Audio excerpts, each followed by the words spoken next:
Am I gonna do it? Because it's right there. It's right there. And I don't know if I should I take the leap? Do it? That's all I need. So, Eddie, in this video, someone sent me this in a DM.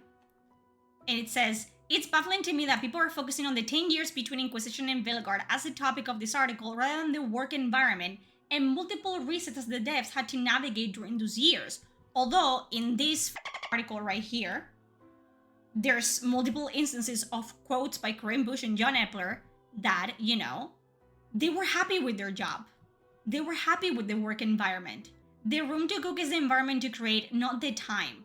So it's again a nitpick of, oh, actually, it's not the developer's fault. It's not their writer's fault. It's that the working environment they were in, it was so toxic and so bad, and they had to, you know, scrap the game 4 times, except they had 4 years.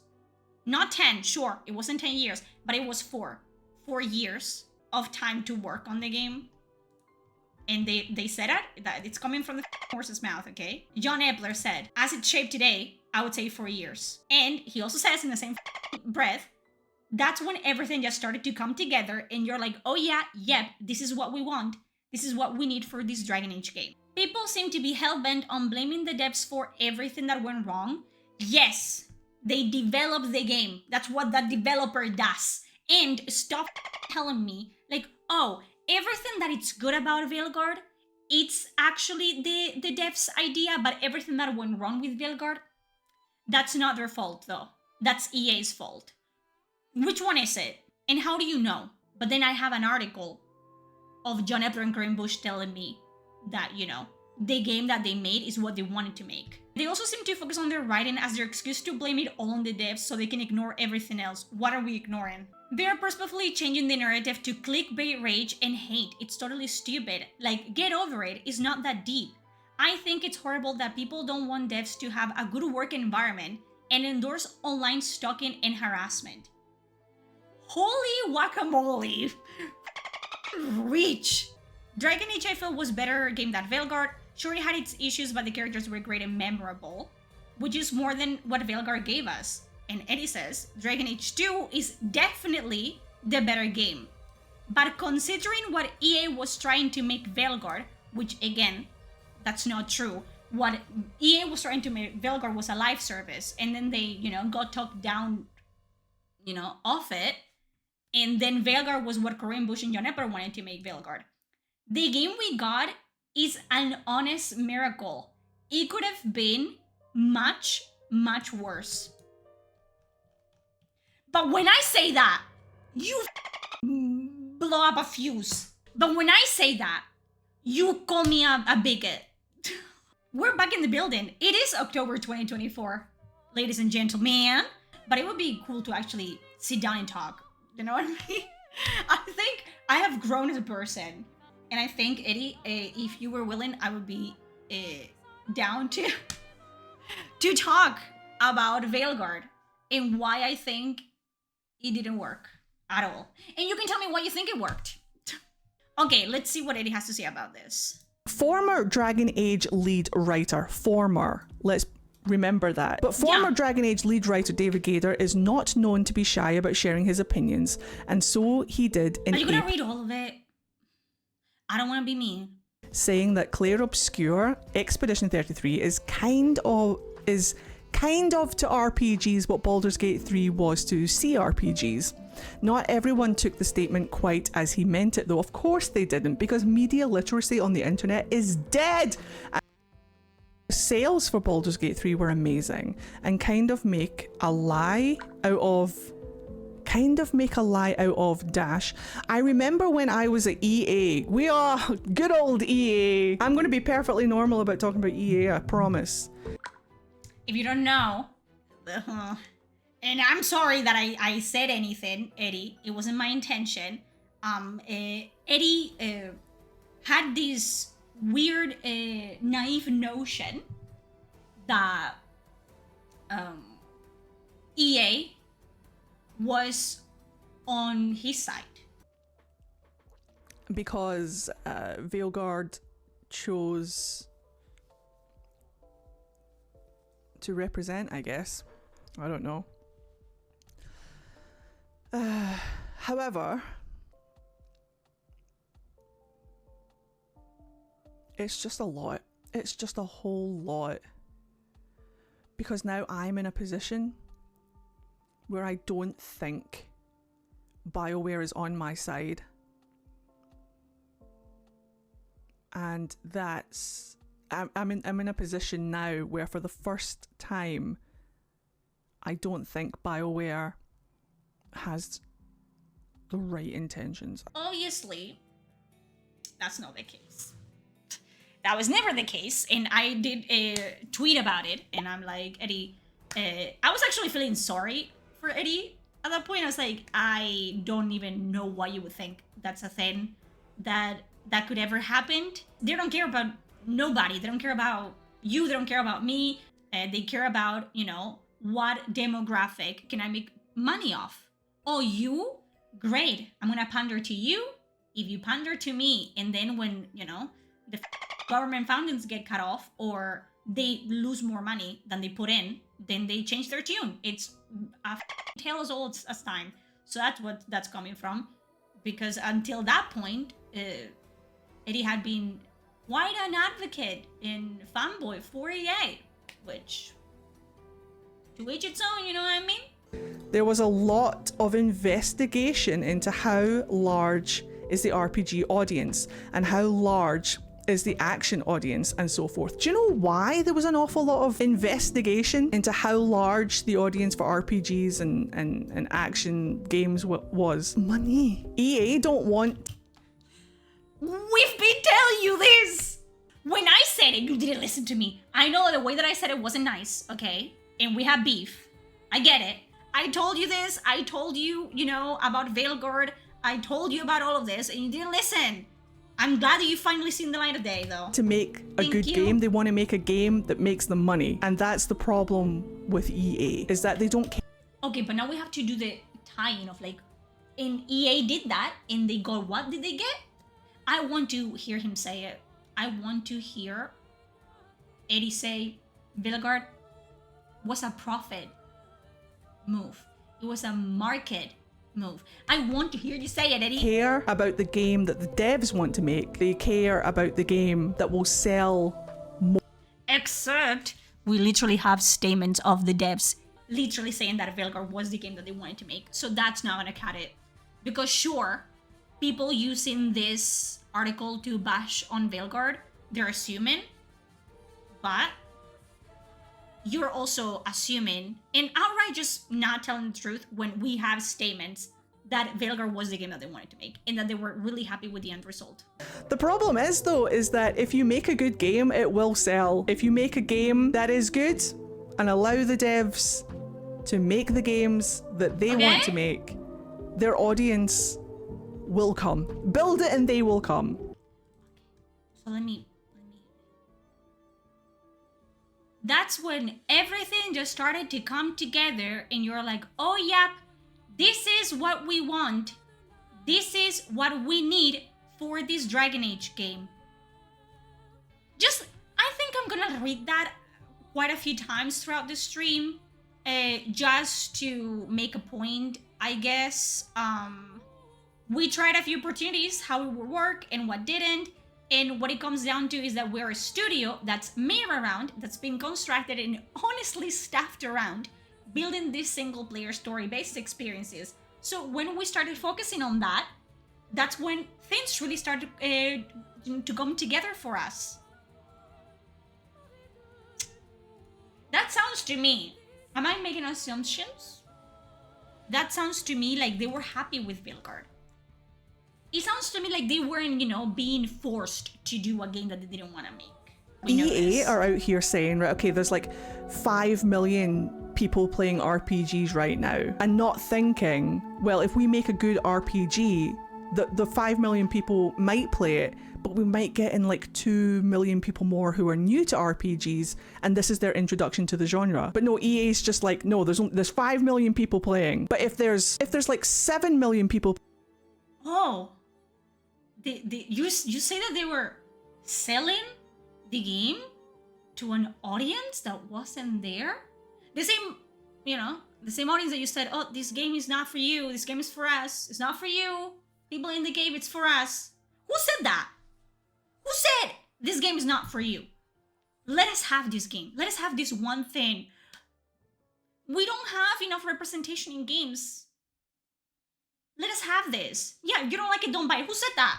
Playing live action games, then EA's like, that's where the audience is, so we should make a live action game. Even though the fan base for Dragon Age centers around it being an RPG, how do they not understand the concept of growing your audience? Where are we? What timeline is this? You know what? I don't want to say I don't like it, but I don't with people that were shilling for Veilguard thinking they're one of us now. You know what I'm talking about? Again, people can change their minds, but it's like, I've been saying this for over half a year, and I've gotten so much, flack for it. And now you're just eating my tacos. And be like, yeah, EA sucks. Multi-billionaire corporations suck ass and balls and dick. And it's like, I told you this. And I told you, oh, maybe don't make games for everyone. I'm not saying, oh, Eddie's copying me. Eddie's so obsessed with me. I'm saying that Eddie has finally seen the light of day.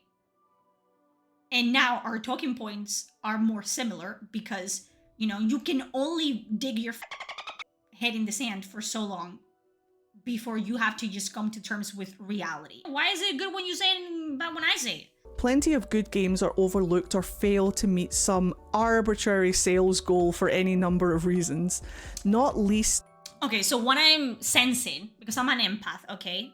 Where I'm sensing, corporation is bad, okay? But people that choose to work for corporation, good, and not responsible for failure. That's what it boils down. I think that's the main difference in our takes, and this is what's gonna be. It's like, I believe both EA and the team for Veilguard are just both of them. I think EA for thinking that they had 5 million people in the bag when they haven't been able to release an actual solid game in years. But then I think it's absolutely stupid to say, oh, EA did this. EA is solely to blame for this failure. The writers that wrote the characters and the developers that developed the game, who have been caught publicly, because social media is a curse on humanity, being proud of their accomplishments and their, portion of work they did for Veilguard. So, no. Two things can be true at the same time of EA sucks. Corporations suck. And I think EA being ready for moolah obviously affected the quality of the product, because it has been that way. It affected Dragon Age 2. It affected Dragon Age Inquisition. And of course it was gonna affect Dragon Age the Veilguard. There was no doubt in my mind, okay, that the product that we got, even if it was decent, even if it was like, maybe I'd be crazy, good by, today's standards, it was never gonna be as good as it could have been. Because this is the way it is with corporations that, tell you to, do less of this and more of that. David Gaider has said that in multiple occasions of like, hey, I wanted to be more traditionalist in the way of doing RPGs. The company wanted to make more modern, RPGs. So we weren't compatible, I left the company, okay? That's a choice that you can, you have free will. But they have bills to pay, okay? So you're making a choice. It's staying in the company. And I don't believe the company is telling you, like EA executives are so involved in a game that they're telling you bit by bit what you have to do. No, they're gonna give you guidelines of, listen, out of all the companions, only one can be white. Work with that. Make it work. Because that's the reality of it. But I don't believe they made the companions in the game and the story what it is. I don't believe that, not for a second. I believe the people that made it like that. Of which is the overwhelming number of good games out there. One obvious example is EA's own recent RPG Dragon Age, the Veilguard. Veilguard mentioned, so you know everybody on the internet is fucking mad. How dare you mention Dragon Age the Veilguard in the year of our Lord 2025? That's my line. I thought we had put this all to bed, but no, that's jingle. So did I. I thought we put this all to bed, but we're both here. Which was all well received by critics. It was well received by critics and players, but critics. Full stop. Period. Like a boop, like a dot there. Boop. Failed to put up sufficient numbers and may well mark the end of the series, at least for now, because EA said it wasn't good enough for them. No.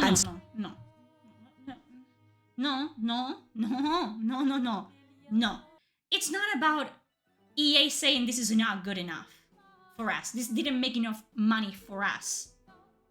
That's never been the case. The case is they sold a product and the audience, instead of doing one of these, it did one of these and said, oh, no, I don't like that. I'm not gonna buy that. And I'm not gonna play it. I'm not even gonna pirate the game. So enough people decided that they weren't gonna play Veilguard. And then EA lost money. And then they decided this game, it's a black hole. And what are we doing? And then they fired people. So did the whole of the anti-woke. Okay, so you're saying, let's just rewind a little bit.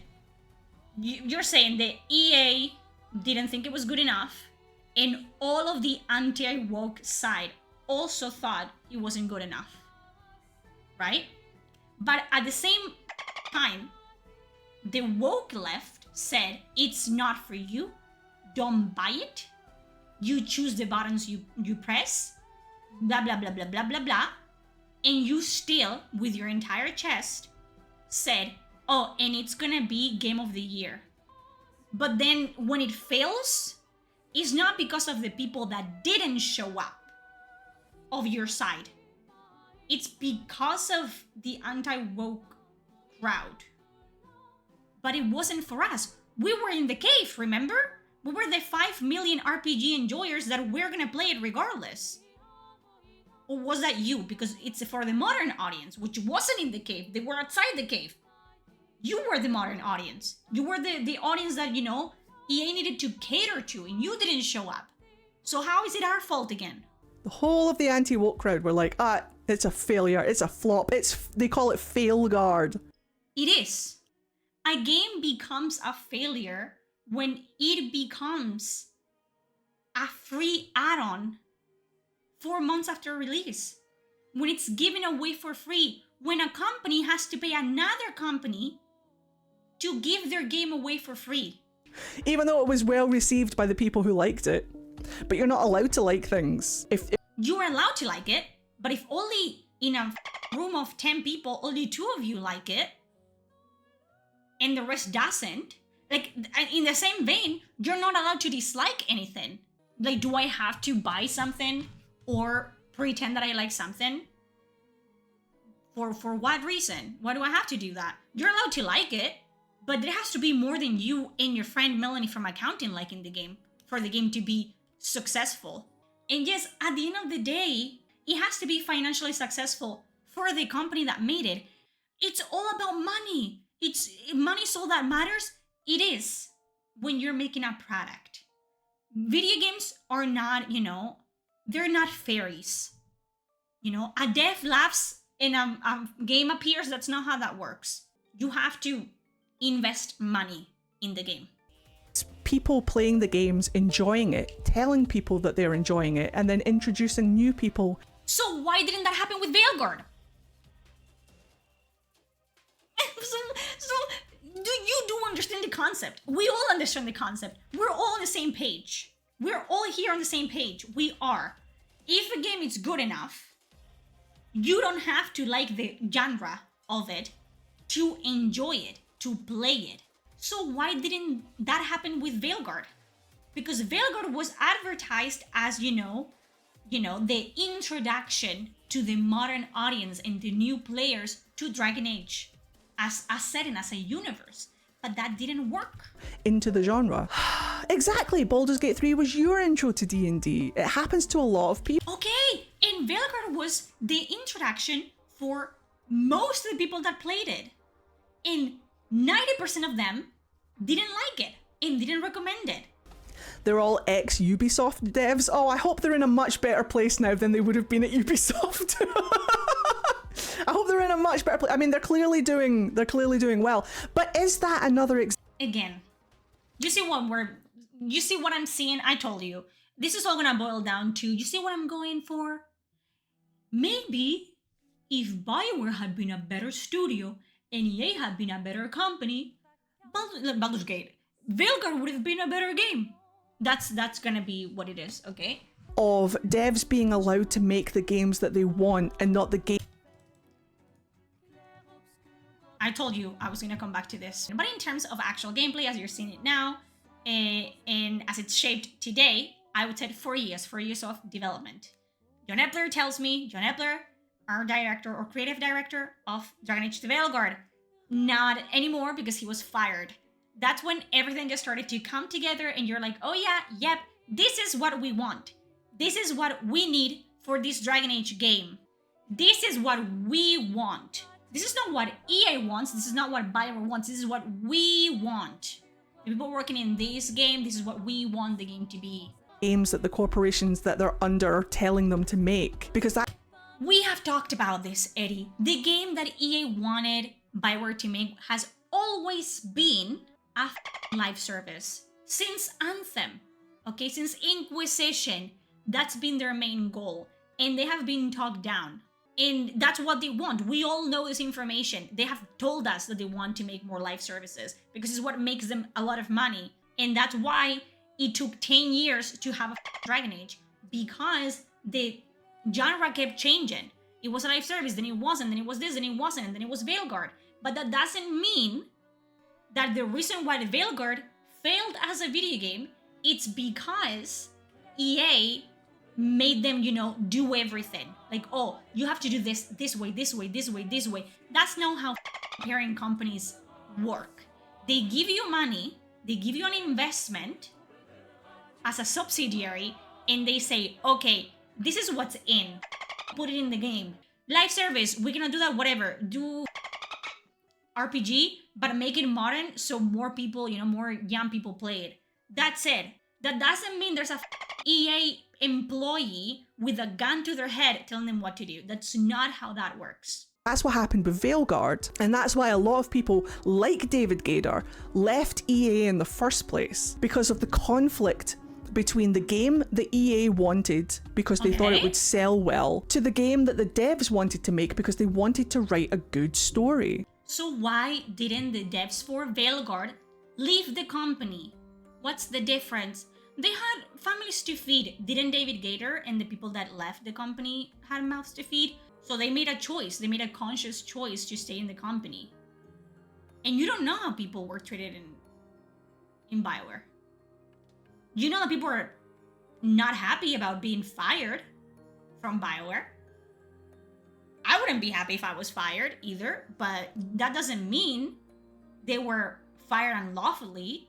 If they were, we would have heard about it. They made a bad product that didn't make the company any money, and they got fired because of it.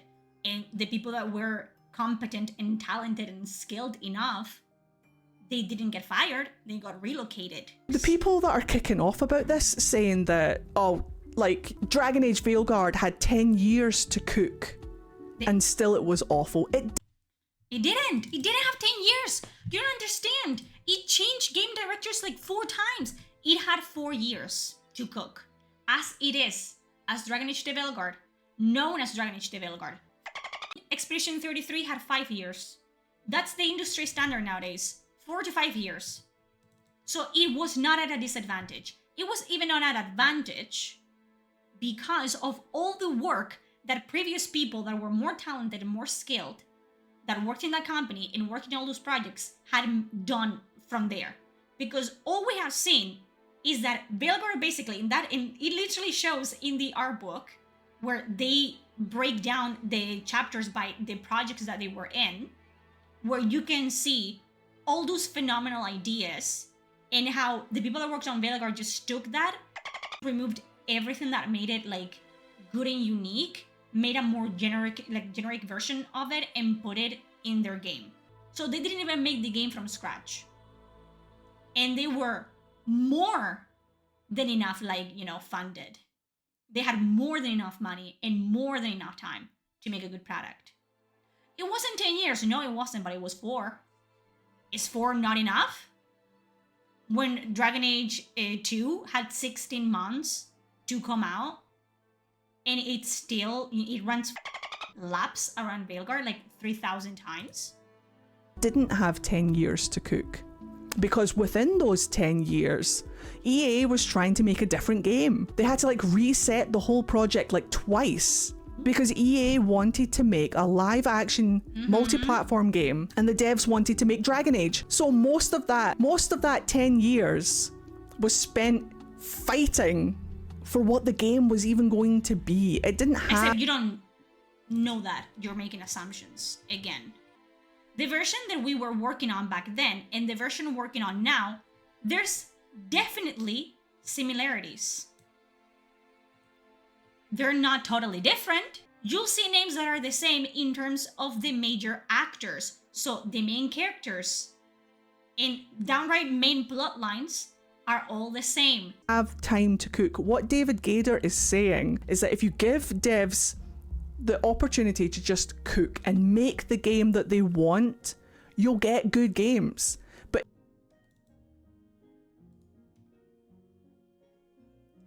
then when everything just started to come together and you're like, oh yeah, this is what we want. This is what we need for this Dragon Age game. if you're constantly bombarded in your workspace by a company... You don't know that. I assume. The devs were not allowed to dev. You don't know that. You're again making assumptions. The same thing that you're complaining other people do, you're doing that. So most of the 10 years, whilst the devs were supposed to be deving, most of those 10 years were them fighting with EA. Again, that's assumptions that you're making and not true at all. Just trying to get Dragon Age approved. So how long you would have let them cook? They had 4 years to cook Veilguard as it is.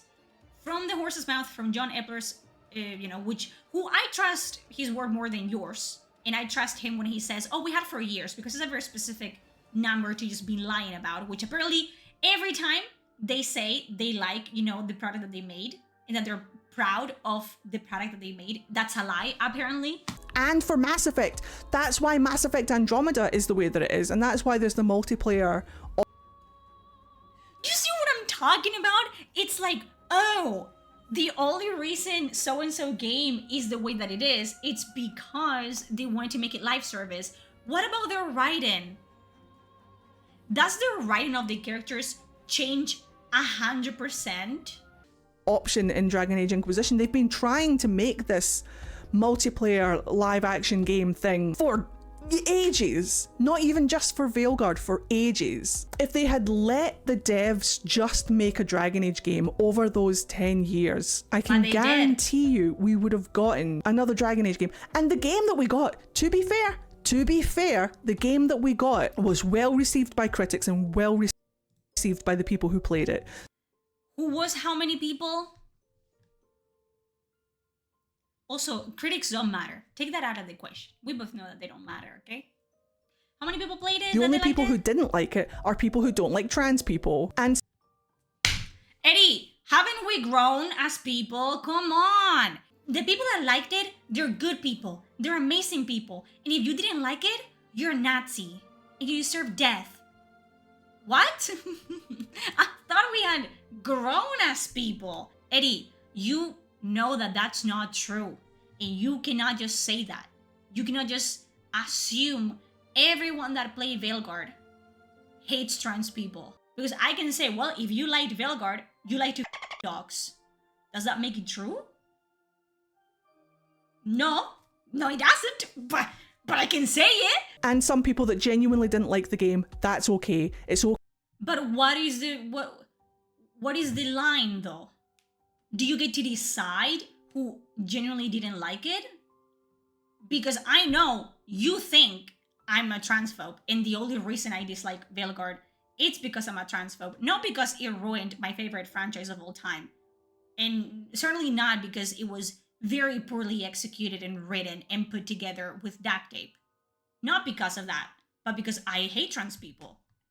I know you think that, so you can just like pick and choose, you know, who you give the benefit of the doubt and who you don't because of, you know, because you're biased, because you're a person, you're a human being. But you know what I mean? You cannot just outright say that. It's your opinion, but it's not the truth. Okay if you don't like Dragon Age, it's okay if you didn't like Veilguard, that's fine. But if your only reason for not liking Dragon Age is top surgery scars, then please. Fair. That is true. And a lot of people were just like, it has top surgery scars, the game is... No. The game would still be trash without the trans customization and the top surgery scars toggle. And I've said that, but again, you don't listen to me. You know? I talk and you don't listen to me.